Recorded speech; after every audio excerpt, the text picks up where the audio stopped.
Sir 4 రోజులుగా పవన్ కళ్యాణ్ ఉప ముఖ్యమంత్రి రాలేదు, ఎక్కడ వేడని చెప్పి విపక్షాలు ఆరోపణ చేస్తున్నారు. బాధితులను పట్టించుకోలేదని చెప్పేసి ఆరోపిస్తున్నారు. సార్ ఏం చెప్తారు? ఫిజికల్గా మీకు కనిపించడం పద్ధతి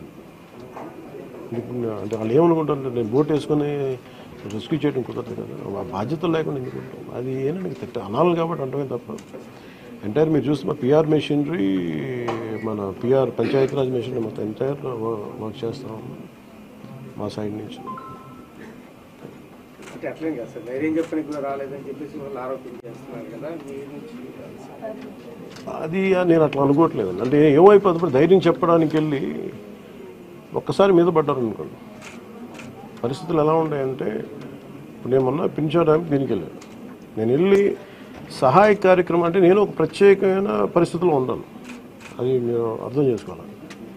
ఇప్పుడు నేను వెళ్ళి కూర్చుంటే వెళ్ళిపోదని రెస్క్యూ ఆపరేషన్స్కి ఇబ్బంది కలగకూడదన్నది ఒకటే నన్ను, ఆ సూచన ఒకటి నన్ను ఆపినాను, అంతమించి వేరే ఆపలేదు.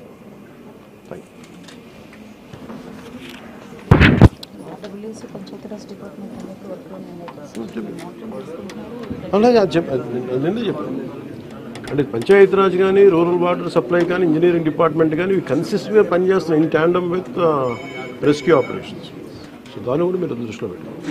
సార్ హైదరాబాద్ తరహాలో ఇక్కడ చెరువులు అవన్నీ కబ్జాలు అవుతున్నాయి కదా, వాటి విషయంగా ఏమైనా మీ గవర్నమెంట్ దృష్టి పెట్టింది? ఇప్పుడు ఇది సక్సెసివ్గా ఇప్పుడు మనం అంటే దీంట్లో ఒక ఇది ప్రతి ప్రభుత్వం తీసుకోవాల్సిన బాధ్యత,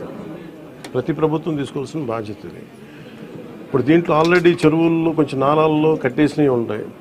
అసలు ముందస్తుగా వ్యవస్థలు కనుక చాలా బలంగా పనిచేస్తుందంటే పర్మిషన్స్ లేకుండా ఎప్పటికప్పుడు అది ఒక విచిత్రమైన పరిస్థితుల్లో అందరం వదిలేస్తాం, నీళ్ళు రావట్లేదని. ఎఫ్టీఎల్లో ఇప్పుడు మన హైదరాబాద్లో కూడా చూస్తున్నాం కదా, ఫుల్ ట్యాంక్ లెవెల్లో ఉన్న చోట్ల రావులని చెప్పి లాస్ట్ 20 yearsలో రాలేదని చెప్పి ఇల్లు కట్టేశారు.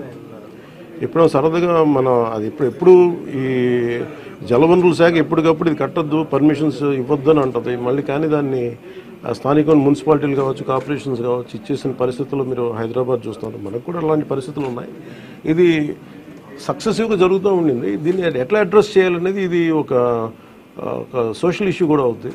సో దీన్ని ఎలా చేయాలి, కొంత ఎడ్యుకేట్ చేసి, కొంత అవగాహన తీసుకొచ్చి, ఒక ప్రత్యామ్నాయం కల్పించి దీన్ని ఖచ్చితంగా అడ్రస్ చేయాలి, భవిష్యత్తులో ఖచ్చితంగా అడ్రస్ చేయాలి.